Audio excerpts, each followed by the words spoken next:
And that's where we start tonight as we look ahead towards the Labor Day holiday weekend. Yeah, our weather team is first alerting you to the possible chances of more storms before a cool down later this week. We'll have more insight from Matt coming up in just a moment. Meanwhile, those storms overnight, along with straight line winds, caused a lot of damage in multiple areas across Michiana, including southwest Michigan. Our Erica Jimenez was there most of the day. Erica, you saw quite the mess up there. How bad is it really?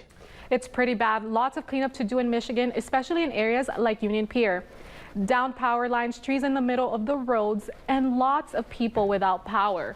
That's what people in areas like Plymouth, Michigan and Union Pier are dealing with right now.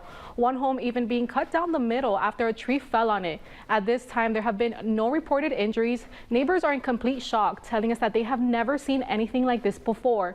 Thousands are currently without power. As for when it's expected to come back, residents keep hearing different things. The National Weather Service is assessing the damage.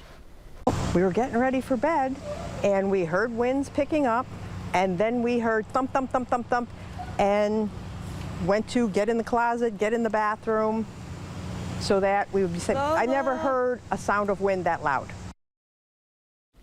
Coming up, we'll hear from more residents that were impacted by last night's storms.